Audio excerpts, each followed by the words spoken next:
இன்றைக்கி நம்ம சேனலில் கல்யாண வீட்டு பிரெட் அல்வா எப்படி செய்கிறதுன்னு தாங்க பார்க்க போகிறோம். பிரெட்டை வச்சு நல்ல ஒரு டேஸ்ட்டான சட்டுன்னு செய்யக்கூடிய ஒரு ஸ்வீட் ரெசிபி தாங்க இது. குழந்தைங்கள்லேருந்து பெரியவங்க வரைக்கும் ரொம்ப விரும்பி சாப்பிடக்கூடிய ஒரு ஸ்வீட் ரெசிபி தாங்க இது. ரொம்ப ஈஸியாக டக்குன்னு செஞ்சிடலாம். இந்த பிரெட் அல்வா எப்படி செய்கிறதுன்னு பார்க்குறதுக்கு வாங்க வீடியோக்குள்ளே போகலாம். அஸ்ஸலாமு அலைக்கும், வெல்கம் டு ஹிரா சமையல். ஃப்ரெண்ட்ஸ், இந்த பிரெட் அல்வா செய்கிறதுக்கு ஃபஸ்ட்டு நம்ம பிரெட்டில் உள்ள ஓரங்கள் எல்லாத்தையும் கட் பண்ணி எடுத்துக்கலாம். 4 பகுதியில் உள்ள எல்லா ஓரங்களையும் நம்ம கட் பண்ணி எடுத்துடலாம். நான் இன்றைக்கி 8 பிரெட் ஸ்லைசஸ் எடுத்திருக்கேன். இந்த 8 பிரெட் ஸ்லைசஸ்க்கான அளவுகளோடு நான் சொல்லியிருக்கேன். ஸோ வீடியோ ஸ்கிப் பண்ணாமல் பாருங்கள். இப்போது ஓரங்களை கட் பண்ணதுக்கப்புறம் நம்ம சென்டரில் இதை கட் பண்ணி எடுத்துக்கலாம். பாருங்கள், இது போல் நான் எடுத்து வச்சுருக்கிற எல்லா பிரெட் ஸ்லைசஸையும் இது போல் கட் பண்ணி எடுத்துக்கிட்டேன். இப்போது நமக்கு 16 துண்டுகள் கிடச்சிருக்கு. இது எல்லாத்தையும் நம்ம இப்போ நெய்யில் வறுத்து எடுக்க போகிறோம். அதுக்கு ஸ்டவ்வில் ஒரு அடிகனமான பாத்திரத்தை வச்சுக்கோங்க. இப்போது இதில் நம்ம நெய் சேர்த்துக்கலாம். நீங்கள் விருப்பப்பட்டால் எண்ணெய் கூட சேர்த்துக்கலாம். எண்ணெயிலே நம்ம பொரித்து எடுக்கலாம். ஆனால் நெய் சேர்க்கும் போது நல்ல வாசனையாக இருக்கும். நான் இன்றைக்கி 2 டேபிள் ஸ்பூன் நெய் சேர்த்துருக்கேன். கூடவே ஒரு 8 முந்திரி பருப்பு போல் சின்ன சின்னதாக கட் பண்ணி எடுத்து வச்சுருக்கேன். இதை இது கூட சேர்த்துடலாம். இது நம்ம நல்லா பொன்னிறமாக வறுத்து எடுத்துக்கலாம். இது 3/4 பதம் வந்த பிறகு நம்ம பாதாம் கட் பண்ணி சேர்க்க போகிறோம். நீங்கள் விருப்பப்பட்டால் திராட்சை கூட சேர்த்துக்கலாம். நான் இன்றைக்கி பாதாமும் முந்திரியும் மட்டும் சேர்க்குறேன். இப்போ பாருங்கள், 3/4 பதம் வறுபட்டு வந்திருக்கு. இந்த ஸ்டேஜில் நம்ம பொடியாக கட் பண்ணி வச்சுருக்கிற பாதாமையும் சேர்த்து வறுபட்ட பிறகு ஒரு பிளேட்டில் மாற்றிடலாம். இப்போது அதே கடாயில் நான் எக்ஸ்ட்ரா 1 ஸ்பூன் நெய் சேர்த்துருக்கேன். அந்த நெய் நல்லா உருகி ஹீட்டான பிறகு நம்ம எடுத்து வச்சுருக்கிற பிரெட் ஸ்லைசஸ் எல்லாத்தையும் 1 பை 1 உள்ளே சேர்த்துடலாம். இதை நல்லா டார்க் கலரில் நம்ம வறுத்து எடுக்கணும். லைட் கலரில் நம்ம ஃப்ரை பண்ணி எடுத்துட்டோம்னா நமக்கு அல்வாவோட கலர் அழகாக இருக்காது. ஸோ இது நம்ம நல்லா டார்க் கலரில் ஃப்ரை பண்ணி எடுத்துக்கலாம்.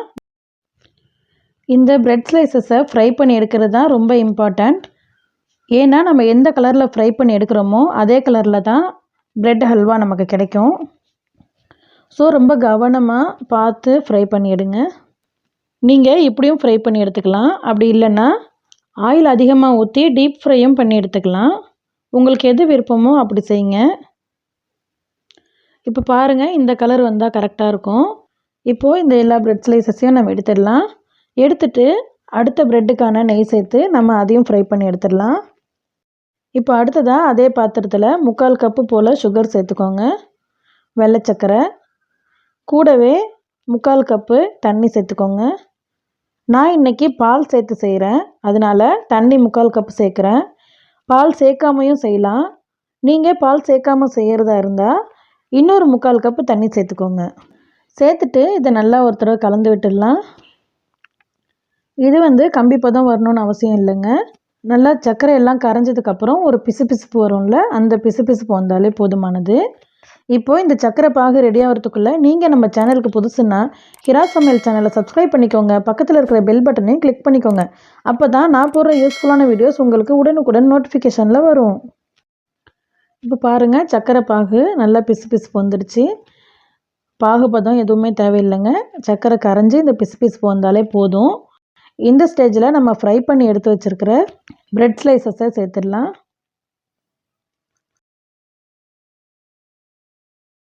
சேர்த்துட்டு இதை நல்லா ஒரு தடவை கலந்து விட்டுருங்க.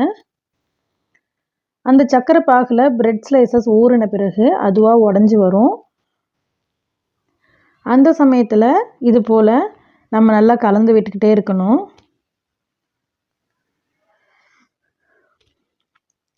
இது போல் கரண்டியால் நல்லா குத்தி விட்டு உடச்சி விட்டுருங்க.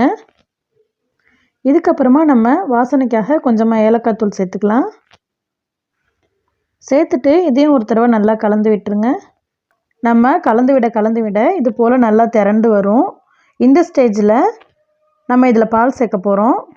காய்ச்சி ஆற வச்ச பால் 3/4 கப்பு போல் நம்ம இதில் சேர்த்துக்கலாம். சேர்த்துட்டு இதையும் நல்லா ஒரு தடவை கலந்து விட்டுருங்க. இப்போது மீதம் இருக்கிற பெரிய பீசஸ் எல்லாத்தையும் நம்ம இது போல் உடச்சி விட்டுடலாம். இப்போ இந்த பால் எல்லாம் சுண்டி நல்லா பிரண்டு வரும். அது வரைக்கும் இதை நல்லா நம்ம கைவிடாமல் கலந்து விட்டுடலாம். பாருங்கள், இப்போ நல்லா பிரண்டு வந்திருக்கு.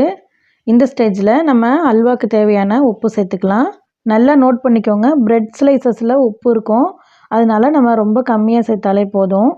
சேர்த்துட்டு நல்லா ஒரு தடவை நம்ம கலந்து விட்டுடலாம். அதுக்கப்புறமா நம்ம ஃப்ரை பண்ணி எடுத்து வச்சுருக்கிற முந்திரி பாதாம் சேர்த்துக்கலாம்.